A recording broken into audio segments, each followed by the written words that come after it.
Welcome back to the Sophia Files. I feel like everyone together. Letting them introduce. So go ahead and go around, and we'll start with Melissa, Danica, then Ariel. As far as your businesses, what you do, and we'll get doing. Good. Fantastic. Yay! It's been a minute. So I'm excited. We kind of have an interesting conversation. And then before we get going, I kind of got it going. I'm so happy. All right. I am Melissa Kohler, and I live up in the Pacific Northwest. I am a psychic medium, and my day job is a nurse, and I teach nursing students. So that means I am doubly not appreciated for nursing and teaching. So um, but yeah, so I am in the very northern west area, Bellingham, which is about 30 minutes from the Canadian border right now.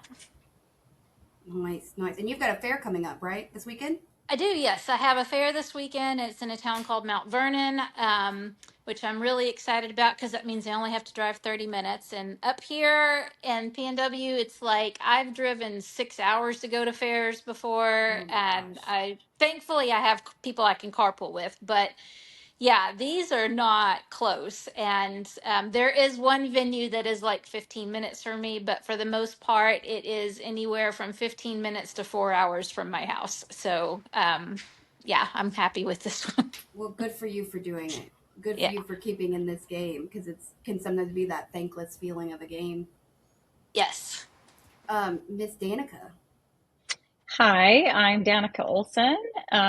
My business is Goldilocks Glimmers, and I really, really love connecting people with their loved ones that have died. It's amazing to see the hope and the love that still exists between them. So it's my That's favorite. amazing.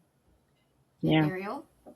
Hello, my name is Ariel, and I am the Lunar Claire, and I have done a few fairs at the Blend. Hopefully, we'll be able to attend at the end of the month, and I also have a few ideas floating around about physical items. So, what are those? Ooh. Question mark, but I'm excited for what comes next. No, that sounds amazing. And my name is Sophia Sterling of the Spiritual Polymath. I'm here with the Sophia Files. I also do the Wolf, the Bear, and the Raven with my mentor and her son. So do check us out there as well. Come to the Blend if you're in DFW. It's in Richardson, Texas. We always have a lot of great teaching going on. We also have a lot of group community events. So do see us. But okay, now let's get into. Okay, so what do you guys feel around the message of we are in the final stages? There will be two timelines. That is the message that I want to be investigated. I'm sorry, I'm laughing because as you're saying that, I'm hearing an alarm go off. That's funny. Okay. Yes. Weird. I am getting a sense of urgency in terms of like which one you are in, like the timeline. So I think that that's apt that you got that alarm. I see two paths. Like if you're walking down a trail, I see the two paths. One of them is light and bright, and the other one is a little bit darker. There's definitely a lot of like dead branches and stuff over it. So it just kind of depends on which one people may go to. And what are the dead branches? It's a collapse. Yes. A collapse of identity, collapse of self, and it is almost like being able to conform. I see it like putty, like you're conforming into one rather than what you are, who you are as an individual. And Danica, what do you feel about it? Well, I'm hearing turn around, don't drown, and I'm seeing somebody like going down to the depths of the ocean, almost like it makes me feel like they're drowning in their like shadow side, like emotions and like all of the heavy stuff that we deal with about ourselves. It makes me feel like drowning in it. And so they said turn around, don't drown. Okay, and what do you feel? What are you picking up, Melissa? the necessity to be able to raise your vibration, even if you are not a woo woo person, if you are just have the willingness to adapt to the new, I hate to say new world order, it sounds so like harsh, but the way that the world is changing, the way that humanity is evolving, this split in a timeline is for those who are interested or at the very least willing to embrace that um, higher vibration and the way that this world needs to change. And I'm trying to figure out like, because it almost has this feeling of, okay, everybody who's ready, you know, if you're on board with this, then let's go. You don't have to be there yet. You just have to be on board with this. You have to be willing to make these changes. But then those who are fear based or very much stuck in the ego really just can't see a way out, and they've lost hope. It feels like that's the other timeline. Not that they're horrible people, it's just that they can't, they're not ready. They're not ready to embrace something new. So, in the process of this, the breakdown, that would be like all of the optional timelines, right? So, like if you think about a game and you press play and you begin, everything's possible. But it makes sense that as that game would close, you would not have as many possibilities. It would come down to finite, right? But the question I guess I have around that is this a normal process that we're engaging with that's built into this function, or is this a new experience for almost all souls? I'm getting new experience for human souls. Not all of us were exclusively human. Ooh, that's oof. I didn't want to go there, but yeah, where we have to go there. Okay, because I also agree with some of that, with an aspect that I'll talk about in a minute. Let me write it down. Roseblood. Um, Danica, what do you feel? Come back to me. I'm still Feeling filling into this. Yeah. Ariel? Yeah. So whenever you had mentioned the game aspect of it, and loading, whenever you load into a new game, you don't have anything on you. You travel through the game, make progress, defeating different bosses and levels, and you're gaining equipment, your consumables, and as people go through life, you either harbor those items. And when I think about items, I think of them more as the emotion, the feeling, like the community as well. And if you don't use them, then you get to the end game with a full inventory and not using them. So you're not using them to your advantage. Whereas you can, on the other side, you use those items. I guess what I'm trying to make is that it's easier to get through difficult times and life to the end game when you are using those items, when you're using those tools, rather than getting to the end and not using anything, and it's a lot harder. But what do you feel around if this is a regular aspect to reality, or is this an intercession? It seems like a pattern, like one to one Mm-hmm. pattern. So the ones that have been here before will be helping the ones that have not been through this experience before. And what about you, Danica? So I'm being shown like a handful of dice, and it's like being shook up like this and then dropped like on the board. And they're making me feel like this is a new part of the experiment, that this is a game and this is an experiment, that this has not happened here before. It has happened before, but not here before. And it's almost like it's an experience or experiment just to see how we will handle this, how we will choose to move forward from this. It feels like it's like just an experiment to see how we handle it. Like what happens? What becomes of this here? Well, so in class with Ariel this morning, and it kind of wigged me out more than I let you recognize at the time. But I was talking with her, and then I just kept seeing, no matter what we would talk about, I kept seeing this um, tall opal like, but blue ice like also. Somehow it's both. And and I saw her around it, like as a guardian energy of it. And I did not see myself there, but I felt that I would have been.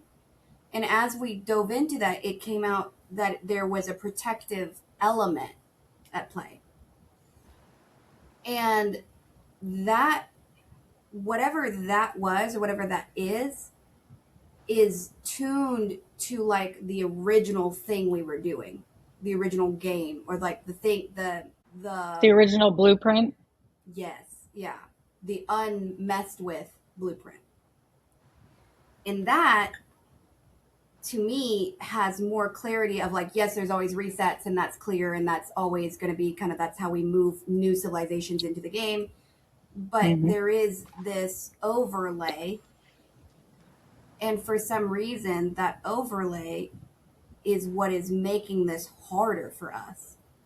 It's what for some reason seems like the stakes are a little bit higher, or that this is not, that maybe there are more consequences to not getting on the right timeline. Like, so that's all. Like, you guys let me know if any of that resonates, or like if you had dream, like, help me understand what I'm feeling. Oh yeah. I keep hearing in like, in the morning time when you're first like waking up, you're still kind of dreaming, but you're not fully dreaming and not fully awake. I Yes. keep hearing like it's time to reset, and it makes me feel like going back to the beginning. Like we're going back to the beginning. It's like a reset of, I don't know how to explain it other than like people that resonate with your energy. It feels like we're gravitating towards those people, like our tribe. I don't know how to explain that. And it has to do something with like resetting the frequency or something, is what I keep feeling like. Well, what does the phrasing "turn to stone" mean to you in the context of what we were just saying? Ooh, I don't like that. It, for me, it feels like I want to call it the old energy, the old world is going to be stuck that way. That's exactly what I felt. Okay, I'm getting full body chills.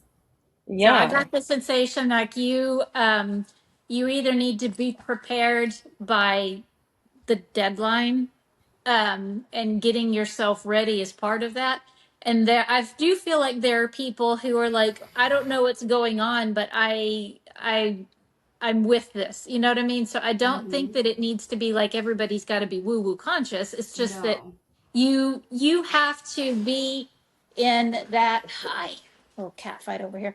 You have to be ready to do that. And then the ones who are staying behind, which is not, they're saying that's a really oversimplification of it, that you've missed the boat.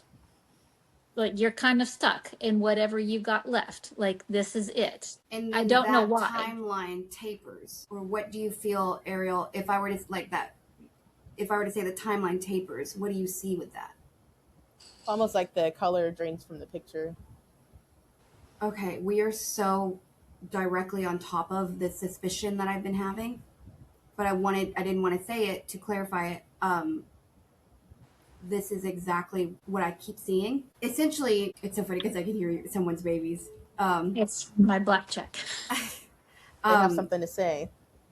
it almost feels to me like that there is a scooping off the top, and or scooping off of, like, there's that. So cream, this sounds so wrong, but cream of the crop, the cream rises, it gets scooped off.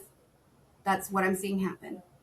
And then there is the timeline that remains, that tapers, and that can fulfill certain very specific and unique experiences that you get to have once in a lifetime, really. But that then it is literally like a switch goes off, and it's like everything is turned to stone, and then it turns back on, but nothing is. nothing and no one remembers. And so then whatever was left in stone gets discovered again. Does that make sense? What do you mean by it gets discovered again? Like the Grand Canyon. The Grand Canyon was hi, thank you. The Grand Canyon was, I believe, till I die, ancient Egypt. I feel it all the time. I feel it in clients. I have clients who have deep ties to the Egyptian energy, and I always see them in Tennessee. So there's areas up in that region. So I just believe that. I see it all the time. But my point of that is that we have remnants in that region if we were able to look. And I believe that we would find at least two Sphinx there. Like, I know I sound crazy. I don't care. Like, so those could be found, but that game is not from our game. And so that's like that's what I feel. I don't know if that, but there's something about that there are vestiges found in stone from the worlds of before. And the world, like the word world just means era. So when they said the vestiges of other worlds to me, I was like, well, what other worlds? And I was thinking outside of our own. But I don't think they mean that. I think they mean like in our realm. Each world is one round of the game. Could be just like spirit world is right here with us. Could be. Right, like we're rendering as we go, but there's something around that even as that process occurs, it's not a negative thing for the souls that have the experiences that they have, because they are getting like a once in a lifetime experience to endure the fall. It's just like those of us that endured the fall of Atlantis, right? But there's so much karma with that. And so I think that's why we see, like, I feel, this sounds so crazy, but I feel like there are a lot of souls here now that are from that previous fall, from the last time the game ended, that are trying to clear their karma this time. Do you feel like, does that resonate at all? Or Ariel, what do you see? A 25-75. So I 25% with the karma, 75% no, because we all come in and we have the free will to decide. Mm-hmm. And when you couldn't come in with the intention of it, but life happens, you go through different experiences that make you change your mind and shape who you are. But what's the 75%? The helpers. And what do you feel, Melissa? I still feel the finality of the other timeline, because when we were talking about it being in stone, I also had no color. It was very like, yeah, I keep wanting to go back to like an old TV. There's static, there's black and white, there's not the richness of the human experience in that alternate timeline. And I could definitely see how that is a way of working off some karma. I have felt for a long time that this experience that we are in right now, this part of our reality, has been vied for souls to come in and experience. Yes. So I think that staying behind is also just that ticket for some people to enrich themselves in that other way in terms of like working off the karma. I've never thought about it before, but the overlays and the different worlds and things like that makes sense to me. I hadn't put it in that frame in my mind, but I agree with that. So yeah, I think that there are a lot of awakened people right now who are doing this in service. And so yeah, like the people who are awakened right now, I think we've got a much greater percentage of those who are the helpers versus the not helpers. Well, there's something that I feel is going to be attempted to be repeated. And so I'm going to send this up to your guides before I describe it for any reason. But I want you guys to feel around and ask your teams, what does the phrase "the Great Encoding" mean? Danica? I just have to giggle every time I communicate with him because he makes me laugh. But it's almost like he's like, duh, it's all y'all, like you all have the codes inside you. That's why you're here, is to help with it. We're all a piece. We're all a piece of the larger whole, and we're all needed here. We all hold the codes inside of us. Well, let me tailor that. Well, I want Melissa go ahead, and I want to see what you No, thought it about. would very, very Very similar. similar. Just like a concept of if you wanted to consider a code your skills or your abilities or what you have to offer, you were encoded with the skills, things that you needed for this. That's the significance of coding in what we're talking about now. And what about you, Ariel? I'm so dramatic. First, I was No, you're like, good. a massacre? And it's like, no. Like, Well, but no, you're right. yeah. Well, okay. Actually, And then an insignia as well. what was on the insignia? And the insignia is like a brandishing, a marking. So With that is what I was referring to, actually, which is an interesting that you picked it up. So I was being shown probably 2 weeks ago, a week ago, that either, we okay, I'm just gonna say it. I start to feel embarrassed because it sounds so weird. So I need to just move that out of my energy and move on. That there was an event during the period of time, whatever you want to call it, somewhere around these crystals, somewhere around the time that we would have been protected around these sentient, grown specifically like by us, crystals that were sort of basically on steroids towards the end of the last cycle. But there was there was a knowledge that this cycle was ending. And like every cycle before it, there was an attempt to prevent that closure. And they tried to upload consciousness into these crystals. And that was essentially a massacre. Because and towards the end, it was not always consensual. And so that is what I kind of started getting like flooded with confusion and information about. And I've never heard that before. I've not like looked into that ever before, but they're telling me that there is another version of that running right now. And I said this in a reading like 2 months ago. Something happened. I can't remember what. And I said something to the effect of, or maybe I was talking to you, Melissa, because I feel like this might have come up with you as well. They just showed me us talking. But something about somebody being essentially their soul was attempted to be captured to be uploaded.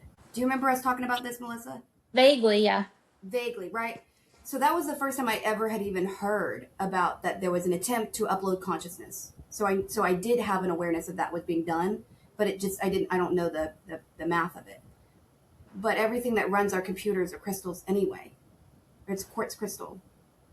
So that was that weird like left field thing, is that there's an imprint that's being mirrored of this great encoding, and there is warnings about it, and it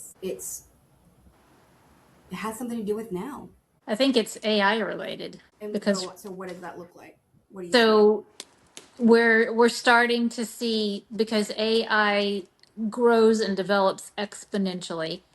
And just recently in the media, we've had the Pope issue a statement, basically to disarm AI. So the whole implications of that are, we know that we are on this precipice of artificial intelligence being able to have its own sentience. So if we are considering doing something similar of uploading human consciousness to AI, that could be the springboard of what we're talking about here. And so what are the repercussions of this mirror that we're having with this other timeline? Because we are tethered to that timeline, and I don't know why, but we are. And we're tethered to the outcome of that timeline, and I don't know why, but we are. And that's what, Danica, what do you feel around that topic now with the clarifications in place? Well, first of all, he's like, I feel like he's like patting us on the head, like, They're there. You don't need to know all the answers. Yes. Fair. No, that's true. That's so true. It's so fascinating, though. It is But fascinating, and you do want to know all the answers, but I do think there are some things that are meant to be a mystery, yeah, because if we knew everything, that would defeat the purpose of us being connected to our spirit guides. It would defeat part of our lessons. It's like having the answers. right. Well, So I then our mean, soul doesn't grow because it doesn't go through the unknowing. hmm I guess the reason any of this came forward was I wonder just about what happens to us as we split off into these two. It feels like there's two options, and it's interesting because then we have the involvement of these like world wreckers like CERN that are throwing us in and out of certain timelines.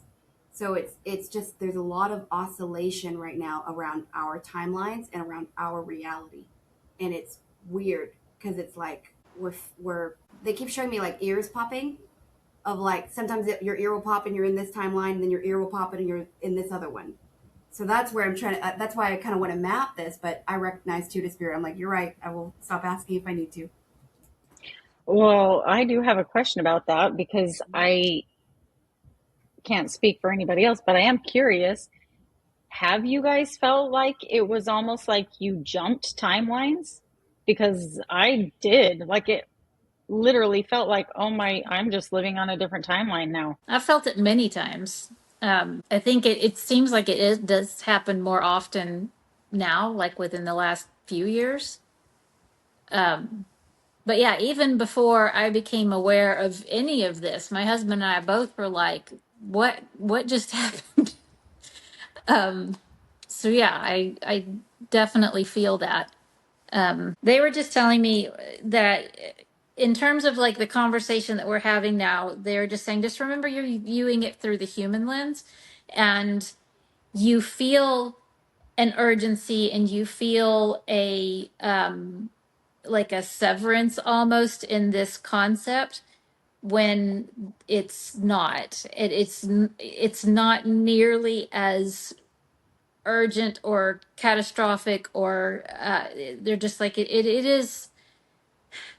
is a normal thing to have happen, even though it's not normal for humans that are currently living now. So they said it's just, they say just don't get too worked up about it. It's always me. I'm always worked up about it. um, let's see. Okay, so then with all of that kind of on the table, what are the messages to help people in their path as they also consume all of this information about timelines and there's a 5D Earth, there's not. There's, what would we say to a soul who is not overly woo woo, who's trying to figure out the question, of course, is how do I wind up on the right timeline? And Ariel, I'll let you start. Yeah, I've had a lot of thoughts, um, that all roads lead back to Rome. Um, and as far as not believing in woo woo and immersing yourself in it, it's about being with the people that make you feel happy at any point in time, and taking what you need from it at that time, and whenever it doesn't fill your cup anymore, then recognizing that it's time to move on because there's other fountains in the Mm, square. in the square. Danica? Well, I'm hearing to make sure that when you make choices that you're faced with, big or small, to make sure that your reason for the choice you make is out of love and not fear.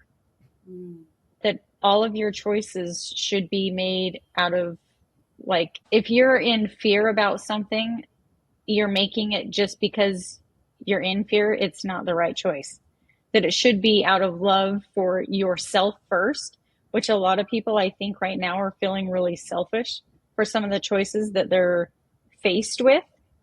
and that they want to make, but they're in fear about making it because it makes them look selfish. Mm, And I feel like we need to remember that if we don't love ourselves, other people don't either. mm, And so we're here for our soul's growth and our soul's lessons. And sometimes those choices look selfish to other people. But as long as we know we're doing it out of love for ourselves and for everyone involved, that's the best choice for us to make. 1000%. Well stated. Yeah, that's so true. And Melissa? I would remind people that there is a lot of noise. There's a lot of confusion. There's a lot of hatred and a lot of busyness that can just keep you from staying focused on what's important, which is love, which is loving yourself, loving the ones around you, and giving grace when you or the people around you are falling short of that mark. I would say your actions need to reflect what your priorities are. You need to treat each other as human beings and see others for what they are. Like I think truly one of the great things that we have going for us right now is everything is out in the open. Mm-hmm.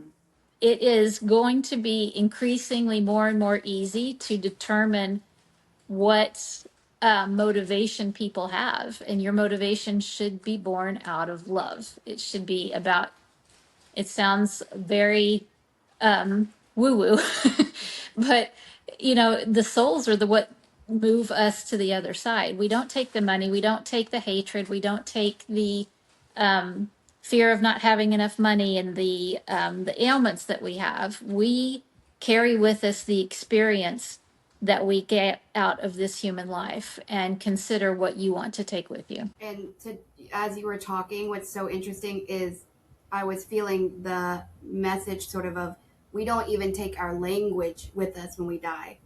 Like we literally, all four of us speak to spirit, and it's literally like charades. And all that we can use are our experiences to communicate in spirit. Like I didn't even think of that, but as she was saying, they were like, "Yeah, that's exactly."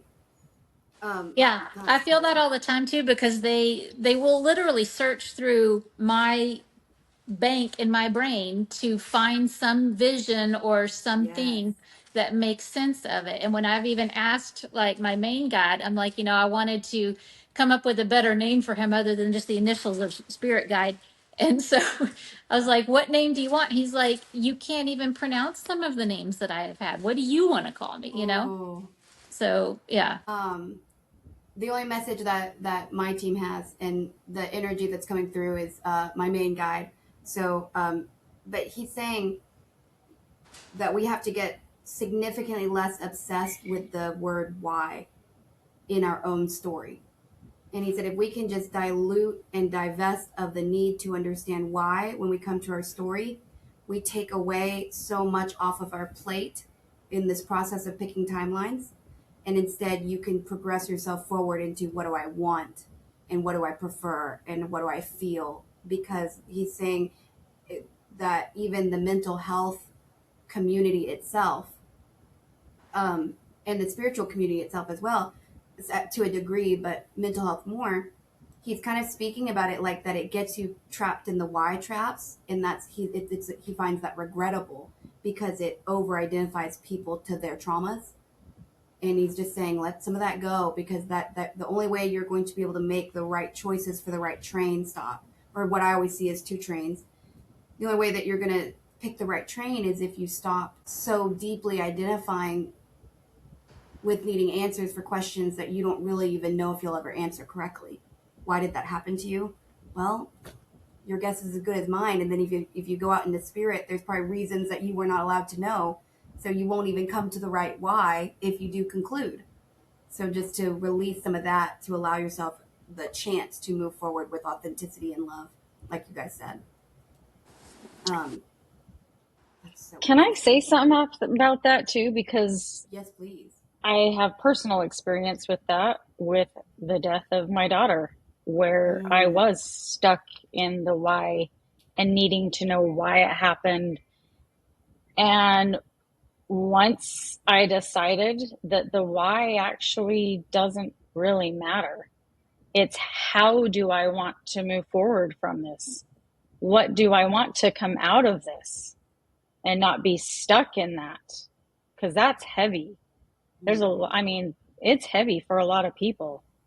Well, it's a loop. Yeah, Like it there's is. no end to it. It's a loop. That's Yes. how I was And with my family, and you guys yeah, helped me a lot with that. yeah. So that's a really hard one to get out of, but getting out of it and moving forward is probably one of the hardest things you'll ever do, but it's probably the most courageous thing you'll ever do too. Seneca, who's one of my favorite philosophers, his quote was, "Sometimes even just the act of existing is a presence of courage." And I think that's sort of what we deal with in those moments where you're just like, just the fact that I'm still here is as brave as I can be, you know. But it feels to me that we are going to continue to have a hand in helping everybody's teams work with them, because again, the alarms are going off in every single soul. No team is not aware of what's going on as far as spirit guides. So our work always and only will primarily be bringing authenticity and staking out a claim for love, for that pathway for all of our clients, because you can't force someone to love. You can't force them to drop the why. Like, we can't make anybody get on our train. But and the beautiful thing is, this is one reassurance or whatever you want to call it. You know, I don't really feel like anybody will have an awareness one way or the other. It will just start to emerge.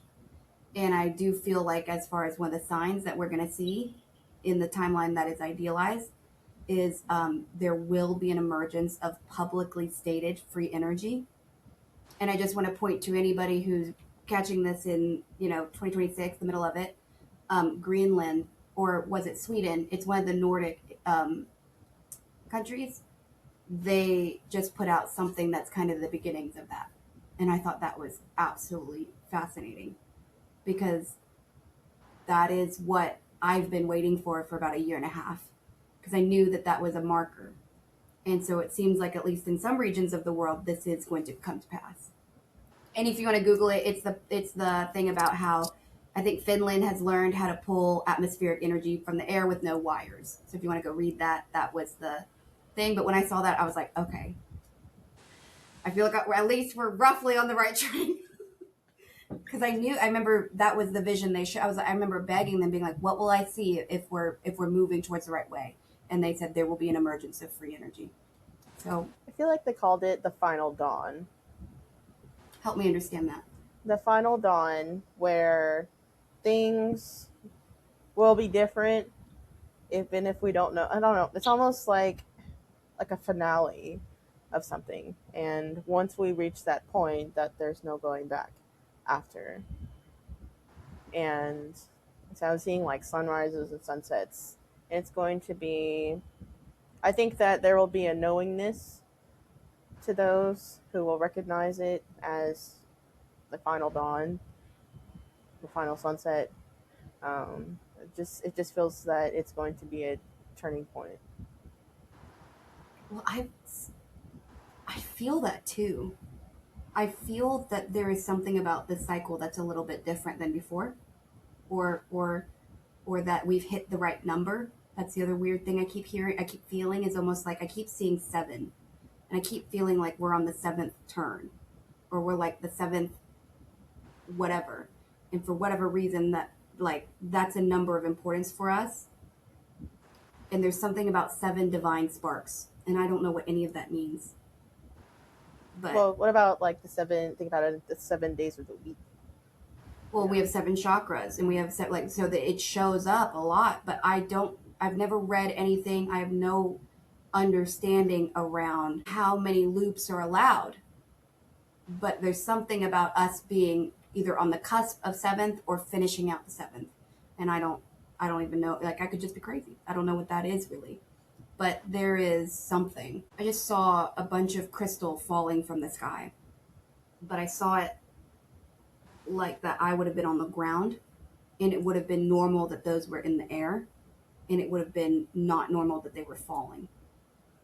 So I don't know what that is either. And they're like periwinkle pink, or they're like lavender purple pink. Is it like a fallen illusion, maybe? Or No, because it feels like people I love are on them. I wonder if I'm connecting to just another fall, like just another time that this happened. I don't know. Do you guys feel anything around that? Yeah, I'm being shown like the frequencies changing. And so it's almost like they can't stay in that frequency anymore. Mm. That's what I'm Was it being like an shown. electromagnetic frequency? Like, was it? Being shown the word grid. The grid is changing. The frequency of the grid is changing. Oh, okay. That's a. And now I'm being shown like different shapes forming. So it's changing the structure. And is that okay? This is that change that's happening to the grid, that's happening to the reality that you're seeing. This is a change that is permanent, or a change that is only for a certain amount of time. Nothing is permanent. Mm-hmm. And we don't know for how long. There's so many variables. Yeah. So what I think is, I think I have a I think because they just showed me what you, as you were talking, they showed me um, we have a body of we have a celestial body that we don't talk about, that we don't know about, and that as it approaches us and then departs has a severe effect on our grid, our electromagnetic. It's a pole shift. Every time that energy comes towards us in the spatial areas, it's like a tertiary field that we all are in. And so think about like a Venn diagram, and there's the two, but it's almost like there's a third one that emerges when there's this other thing, and there's a transfer of spiritual energy, there's a transfer of information, and they're showing me a transfer of species on our physical realm. And that transfer can only happen when those three bodies are in alignment in this way. Why are you nodding, Ariel? Oh, I thought, I was like, are you seeing something? Because this is just a theory. All of it's just a theory. Like, but that's what. Because when I asked a couple of years ago, like, why is it only certain times that we have weird transfers of spiritual energy? And there was this like this. It's like locks putting into the Harry Potter stairs. Everything's got to align, but once it does, that's when the transfer can happen. And then once it's gone until it's back. So that's the other element here that I think is gonna make us all look crazy. Gonna make me look crazy for sure. But okay, I'm gonna move off that because this could not, like, this could never end. That's the other thing for me is I'm like over here. I need to move off this. Well, I will just say this: what they've been telling me is Yes, please. they started off with like, just remember all of this that is happening is according to universe law, the way that energies affect each other, the way that pocket universes form. I mean, all of these things that we've all talked about in this podcast happen according to universe law. So it is not something that we are conscious of. They're like, your humanity has only gotten to the tip of the iceberg with this, like you're starting to understand like quantum mechanics, but that is just the beginning. And That's a great so point. more advanced entities have been able to have just a greater understanding, and they're even saying that those entities are also helping us through this, what we're going through now. But everything is predictable. Had you enough knowledge to see all of this, like just the way that the universe Mm. law works, is what they're saying. It wouldn't feel so weird to us, or to me, if okay, that makes sense. Mm. Well, thank you guys so much for entertaining this aspect of the conversation, because I've been going crazy. I'm like, I gotta put these pieces together so at least I can stop thinking about it. So thank you so much. Okay, so we're gonna get into the we're 7:30. We're doing good. Okay, personal questions. Does anybody want them not stated in the podcast? Maybe me. Okay, cool. Then we will do you at the end when we're done with everything else. Or actually, we'll just edit it out. Let's do that. I don't know why I'm making this hard. Okay, Ariel, what can we feel around the outcome of Ariel's father-in-law moving in?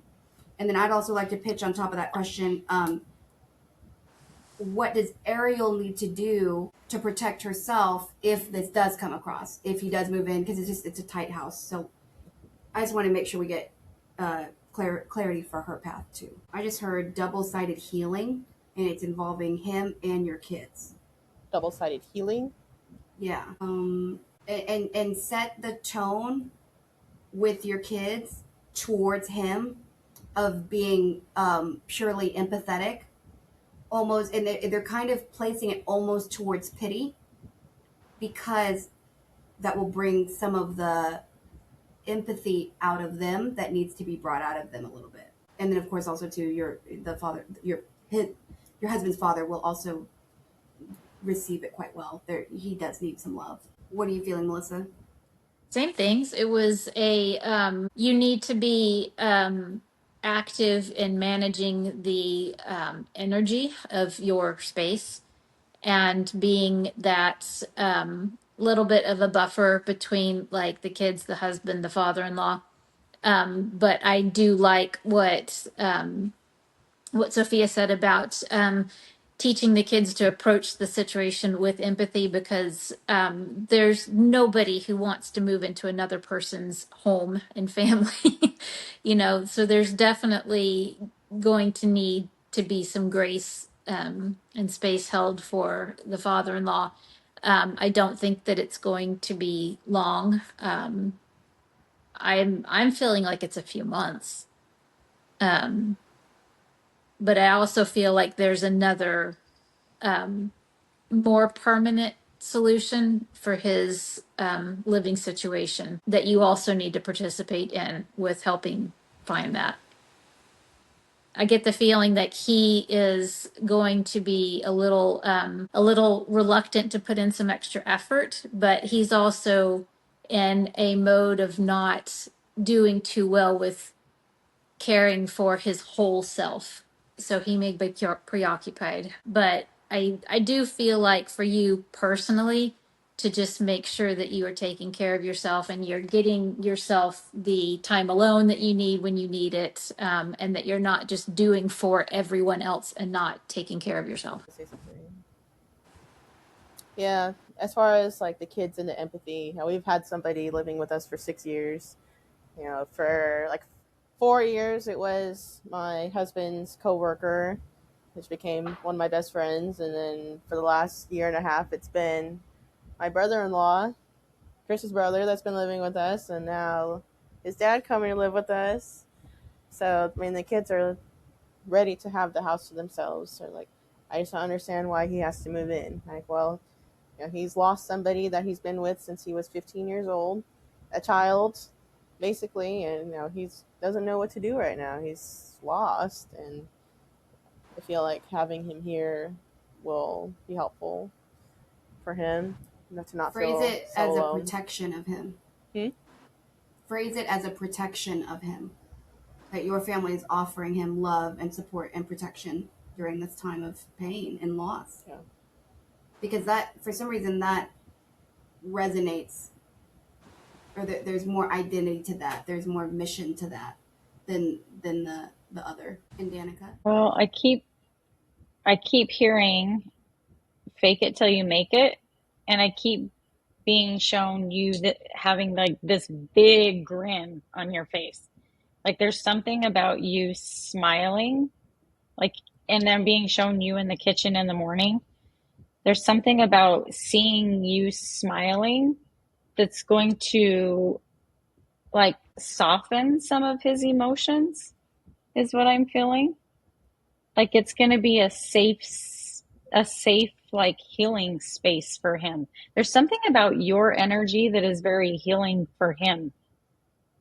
I don't know what it is about him being around you in particular right now, but it's needed. And then I'm also being told, like, how you were saying, Melissa, about not forgetting to take care of yourself. And I'm being shown you, it's in a dark room and you're laying down and all the lights are turned off, but there's like, you can see like starlights above you, like twinkly lights above you. I don't know if like one of those projector things of Yeah. stars or something, I but have just those. I sitting in the freaking dark. love it. They're Oh, so do cool. you? Oh, cool. Yeah. Something about you and just being with yourself, whether you have like soft music playing or like in just silence, just with your thoughts and just giving yourself like to take a breath. I don't know. There's something about that to not forget to take care of yourself. Do you get like energized when you're by yourself? Probably. That's probably why I've been feeling so lately, because I just not have not had any like alone time. So Yeah. Yeah. the kids are at home now, and I work during the day, but it's not really like alone time. So it is probably what I'm missing.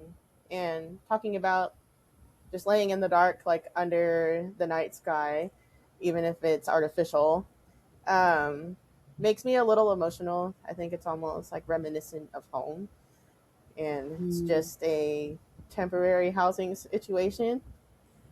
Um, and then I love that scene from The Lion King where he's talking to his father, like as an Yes. adult. I just hear that music, and it's like, remember who you Aw. are. Yeah. Yeah. It almost feels like it's almost like I'm hearing it's an honor to be able to help him through this. Like you guys have so much love to share as a family. It is So, elongating his timeline. yeah. So that's really beautiful. And he will be making significantly better choices with you guys. So it really is a protection more than you recognize it is. One of the things he had Um, brought up, he was like, to his other son, not Chris. He said, "Oh, I'm just worried, if I wanted to bring somebody else around, because he did get into a relationship like soon after, and I immediately hadn't even met her. I was like, no." So that went south fairly quickly after. But he's like, "Well, what if I find somebody? I can't bring them over because I don't want Chris to be upset." And I was like, "Well, I think if the situation were different, like the first time meeting her, he wanted to bring her over to spend the weekend. And we were like, no." I feel like if you're meeting somebody, you over at her place now. Mm. That's y'all's place. Mm-hmm. Like, what do you, what, no, what, Yeah, that's got to be part of the respect from his side is just understand. Like you have to say, here's the rules, and that one hadn't come up yet, but here's our stance on that. So, Yeah. That's a respectable Mm-hmm. ask. Can I ask just one more quick question? One more question. So, like, he has his house on the market right now. How long do you think it'll be before it sells? I heard 7 months. I was saying at least 6. It's not going to sell like the normal time frame is like May, like 2 weeks ago, and then 2 weeks forward. That's like the sweet spot. It's not going to sell then, and they're like next season of yeah. So at least 6 months.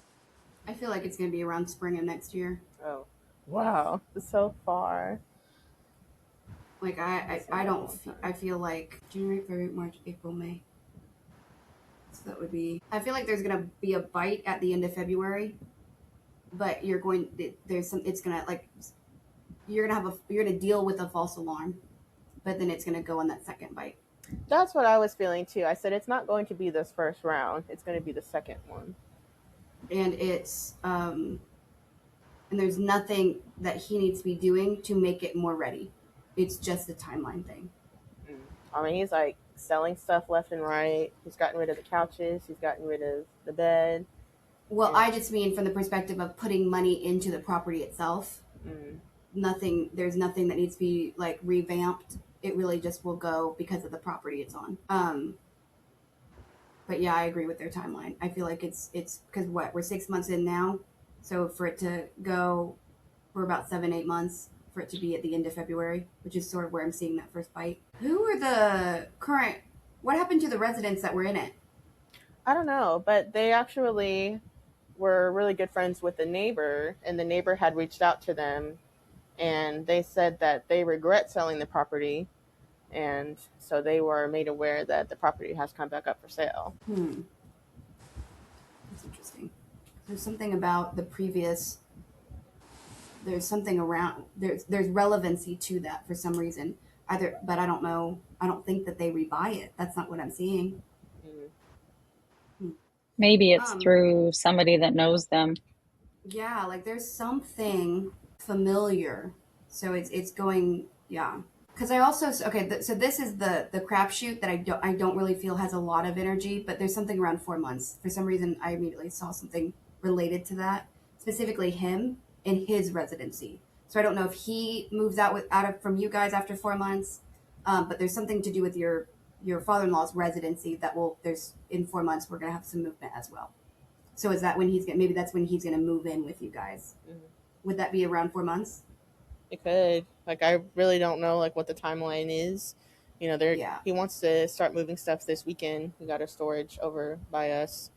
Um, but after that, like I think once he sells, he wants to take like a cross country trip, going to like Colorado, Wyoming, and all that. So I don't really see him moving in right That will away. be that will be good for him. Yes, I Mm-hmm. agree. Yeah. I Yeah. have to I keep go. being shown I have to step August. away for a minute. I'll be right back. Yeah, I feel Okay. something around August too. Yeah, I keep being shown August, Hmm. but I'm not sure why. Something significant in August.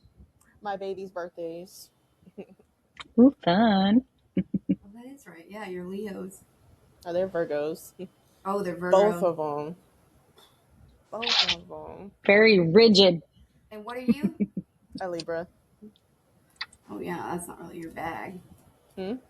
And that's not really your bag. My father-in-law is a Libra too. So, For some reason, I feel there's going to be an interesting connection between him and Sophia as well. That's positive.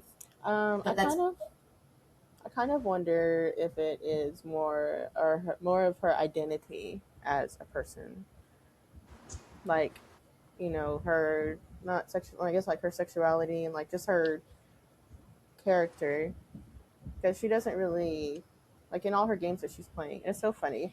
I'm getting really cold, but she's playing this game right now, and it's like a Sims game, but she made a male character, but he's doing all of like the feminine things. you're like, I'm so confused. I'm just going to let you be what you're doing. Yeah, but Well, good. She's getting to play through kind of some of these fantasies, some of these mhm. feelings and these energies. Because like with the Sims, you get to like make your character, and there's like so many options: facial structure, hair color, facial hair. Well, alrighty. Let's move. So I love you guys. Thank you for starting early. I really appreciate you. Love y'all too. It's fun to see everyone again. Yay! Yes. Yes. And we'll be back at it. This is, yeah, I'll see you guys next week, hopefully. And we'll get back to it and we'll pick topics then. But thank you Okay. for And we're gonna letting do me kind of, Thursdays again. Thursdays we're sticking with. does that work for everybody? Or do we have is that okay for next week? Yep. Okay, Thursday's perfect. good. Okay. All right. Good. Yay. I love you guys. I'm going to Love stop this, but don't you. drop out. Okay. See you next week. Okay. Bye.